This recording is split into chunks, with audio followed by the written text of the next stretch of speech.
নিশ্চয় বহু বছৰৰ মূৰত অসমীয়া চলচ্চিত্ৰ উদ্যোগটোৱে এটা নতুন প্ৰাণ পাইছে, প্ৰাণৰ সঞ্চাৰ লাভ কৰিছে।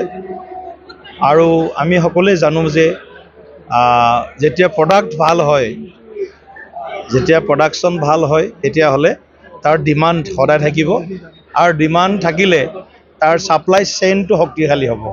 আৰু অসমীয়া ছবি জগতটোৱে বিগত সময়ত ইয়াৰ কলা কুশলীসকলৰ সুন্দৰ অভিনয়ৰ পৰা আৰম্ভ কৰি ইয়াৰ যিটো প্ৰফেশ্যনেলিজিম, যিটো ইয়াৰ কেৰেক্টাৰ থাকে, এই প্ৰফেশ্যনেলিজিম দিশটোতো যথেষ্ট গুৰুত্ব দিছে।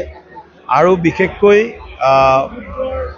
যিটো টেকন'লজিৰ যিটো ব্যৱহাৰ, এই টেকন'লজিৰ ব্যৱহাৰৰ ক্ষেত্ৰতো অসমীয়া চিনেমা জগত বহুদূৰ আগবাঢ়ি গৈছে। গতিকে মই আশা কৰিছোঁ, কিছুদিন আগত ভাইমন দাই যথেষ্ট ৰাইজৰ সমাদৰ লাভ কৰিছে। ইয়াৰ লগে লগে ৰুদ্ৰৰ যিখিনি মই এতিয়া প্ৰমো দেখি আছোঁ, এই ৰুদ্ৰৰ যথেষ্টখিনি ৰাইজৰ সমাদৰ লাভ কৰিবলৈ আশা কৰিছোঁ।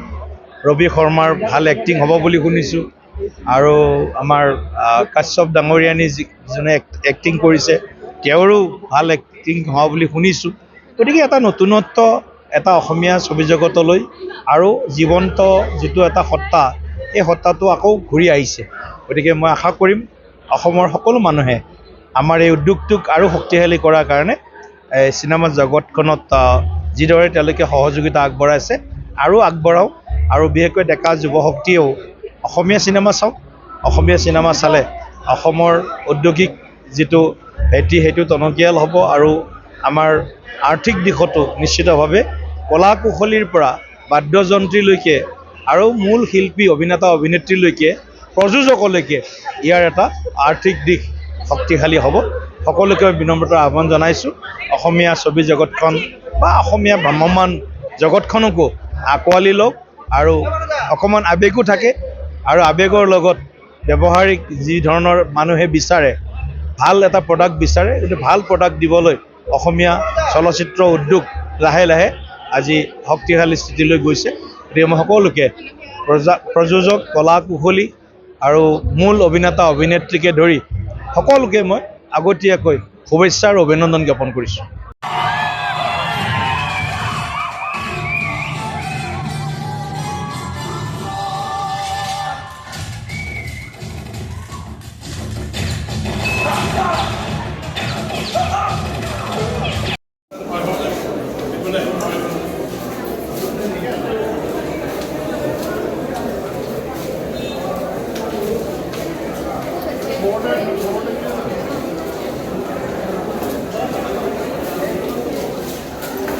তো আপোনাৰ গানটো খুবেই বেছি ধুনীয়া হৈছে, গতিকে কি ক'ব আপুনি? গীতটো ৰাইজে ইমান ধুনীয়াকৈ আঁকোৱালি লৈছে, সেইকাৰণে বহুত বহুত ধন্যবাদ সকলোকে। গীতটো লিখিছে গোটেইখিনি তেওঁৰ, কথা সুৰ, মিউজিক আৰু অনুপম কোঁৱৰে এৰেঞ্জমেণ্ট কৰিছে, ইপচন দাই মিক্স কৰিছে, আমাৰ জুবিন দাই গাইছে ইমান ধুনীয়াকৈ, লগত মই গাইছোঁ। সুন্দৰ, একদম মানে ৰবি শৰ্মাৰ কি ক'ম আৰু, ভাল লাগিলে, মানুহে আশা কৰিছোঁ অসমবাসীয়ে। খুব ভাল পালোঁ। ৰুদ্ৰৰ পৰিয়াললৈ বহুত বহুত আন্তৰিক শুভকামনা জনাইছোঁ। আৰু এইখিনি সময় আচলতে খুব ধুনীয়া বুলি ক'ব পাৰি, কাৰণ এই যে একেলেঠাৰিয়ে যিকেইখন অসমীয়া ছবি চাইছোঁ, বেলেগ বেলেগ জনাৰৰ ইমান ধুনীয়া সোৱাদ অসমৰ ৰাইজক দিছে। আৰু এইখন সম্পূৰ্ণৰূপে এটা বিপৰীত বিষয় লৈ, বেলেগ এটা বিষয় লৈ ইমান একশ্যন ধৰ্মী এখন ছবি কৰিছে, আৰু ৰবিদাক সকলোৱে ভাল পায়। মোৰ ব্যক্তিগত অনুভৱ এটা, যিহেতু মই এজন প্ৰডিউচাৰ আছিলোঁ অভিমন্যু চিনেমাখনৰ, গতিকে মইতো নিশ্চয় সকলোকে আহ্বান জনামেই, অসমৰ ৰাইজক আহ্বান জনাম, অসমীয়া চিনেমা চাব লাগে। আমাৰ যিসকল কলা কুশলী আছে, তেখেতসকলে জীৱিকা, এইটো পেচা, এইটো অসমৰ সংস্কৃতিক জীয়াই ৰখাৰ এইটো আহিলা। প্ৰত্যেকজন সমাজ, আমাৰ অসমীয়া সমাজৰ প্ৰত্যেকজনকে মই অনুৰোধ জনাম যে ৰুদ্ৰখন চাওক, খুব ভাল চিনেমা হৈছে। প্ৰত্যেকে ইমান ভাল কৰিছে, মিউজিক, একশ্যন, এক্টিং আৰু গোটেই লোকেশ্যনটো একদম বিৰাট ভাল লাগি গ'ল আজি। প্ৰিমিয়াৰ শ্ব' আছিলে, গতিকে ৰুদ্ৰৰ প্ৰিমিয়াৰ শ্ব'ত আটাইকেইটা চৰিত্ৰই খুব সুন্দৰভাৱে প্ৰদৰ্শন কৰিছে। তাৰে ভিতৰত এগৰাকী একেবাৰে কণমানি চৰিত্ৰ, খুব ধুনীয়াকৈ তেওঁ মানে চৰিত্ৰ প্ৰদৰ্শন কৰিছে। গতিকে আমি এই টিকলিজনীৰ মুখেৰে জানো আহক, তুমি এইখন প্ৰথম চিনেমা কৰিছিলা? আপোনালোক সকলোৰে নমস্কাৰ। মোৰ নাম আদেশ্ৰী উপাধ্যায় আৰু মই ডিআইডি লিটিল মাষ্টাৰ ছেকেণ্ড ৰাউণ্ডৰ হয়। মোৰ এইটো প্ৰথম চিনেমা হয় আৰু মই মানে বিলিভে কৰা নাই ইমান ডাঙৰ স্ক্ৰীণত মই নিজকে চাইছোঁ। মই বিলিভ কৰা নাই আৰু মই ইমান ভাল পাইছোঁ মানে বহুত। যেতিয়া তুমি চৰিত্ৰ মানে এক্টিং কৰি আছিলা তেতিয়া তুমি তোমাৰ কষ্ট হৈছিল নেকি?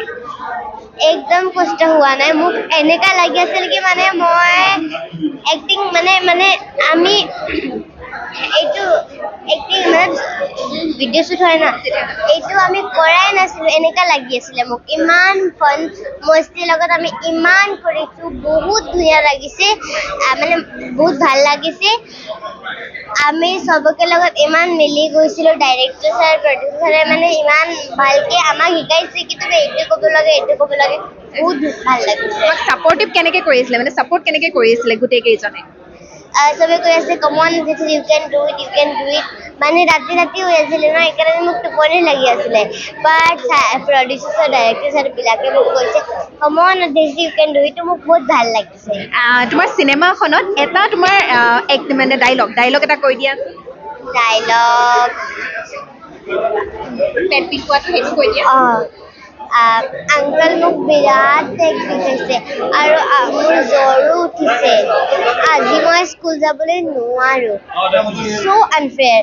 তোমালোকে মোক নোকোৱাকৈ ডিল কৰিছা ন? এদিন স্কুল নগ'লেচোন কিয়ে হ'ব?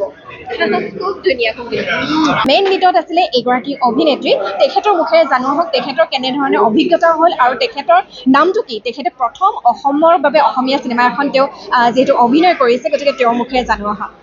নমস্কাৰ, hi Meenakshi. My name is মোৰ নাম অৰ্চিতা আগৰৱাল, কিন্তু মই এতিয়া মোৰ নাম অৰ্চিতা প্ৰকাশ বুলি লিখোঁ কাৰণ মোৰ পাপা ঢুকালে জানুৱাৰী আৰু পাপাৰ নাম প্ৰকাশ আছিলে, সেইকাৰণে I am Archita Prakash now. And great experience doing this film. Thank you. যিহেতু প্ৰথমবাৰ অসমীয়া চিনেমা কৰিছে, গতিকে আগলৈকেও কৰি যাম বুলি ভাবিছেনে? মই সদায় ভাবিছিলোঁ কিন্তু সেইটো মই চান্সে পোৱা নাছিলোঁ। তাৰপিছত মোক ৰাজেশ দাই একচুৱেলি ফোন কৰি বাৰে ক'লে কি তুমি এইটো অডিশ্যন দিয়া, কাৰণ we need a Hindi speaking actress যোনে মানে অসমীয়া কিবা কিবি সৰু সুৰা ক'ব পাৰিব। So' all kudos to him that he thought মই এইটো কৰিব পাৰিম।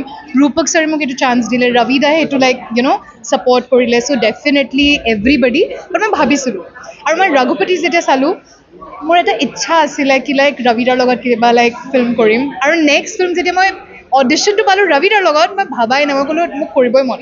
কাৰণ যিহেতু অসমৰ ভিতৰত যিহেতু অভিনেতা বুলি ক'লে ৰবিদাৰ মুখতে আহে, গতিকে সেইকাৰণেও চাগে আপোনাৰ মনত এটা ভাৱ হৈছিল যে ৰবিদাৰ লগত অভিনয় কৰি কেনেকুৱা পালে আৰু কিমানখিনি ছাপৰ্ট পাইছে? সঁচা ক'ব গ'লে মোৰ অসমীয়াত মানে অৱশ্যে মই ইমান ভালকৈ ক'ব নোৱাৰোঁ, মোৰ অভ্যাস নাই, কিন্তু মুখস্থ কৰিলে মই actor right, so' I can read learn and I can perform. কিন্তু মোক মানে এবাৰ স্ক্ৰিপ্টটো 10 মিনিটছ আগত দিলে, মই সঁচাকৈ মই ইমান ইৰিটেট হৈ গৈছিলোঁ। কিন্তু ৰবিদাই মোক বহি শিকাইছে 15-20 মিনিটছ। ৰবিদাই মোক সেইটো টাইম দিলে, মোক শিকালে, সেইকাৰণে সেইটো চিন ভাল হ'ল। So' kudos to that man, so' giving, what a superstar we have, and I'm very proud of it. মই বহুত শিকিছোঁ ৰবিদাৰ পৰা সঁচাকৈ। ৰূপক ছাৰে মোক ইমান ধুনীয়া এটা এনভাইৰনমেণ্ট দিছে। চ' উই হেভ এ গ্ৰেট টিম। দৰ্শকে ৰুদ্ৰ এইটো কাৰণে চাব আহিব লাগে, কাৰণ ৰুদ্ৰত অকল একশ্যন বুলিয়েই নহয়, মই কৈছোঁৱেই যে এণ্টাৰটেইনমেণ্টৰ কাৰণে যিখিনি বস্তু লাগে বা যিখিনি শৈলী লাগে, সেই গোটেইখিনি ৰুদ্ৰ চলচ্চিত্ৰখনত আপোনালোকে দেখা পাব, উপভোগ কৰি ভাল পাব বুলি মই ডাঠি ক'ব পাৰোঁ। গতিকে আপোনালোকৰ ওচৰৰ সকলো ছবিগৃহলৈ মই আমন্ত্ৰণ জনাইছোঁ। আপোনালোক আহক আৰু ৰুদ্ৰক মৰম, আশীৰ্বাদ আৰু আঁকোৱালি লওক।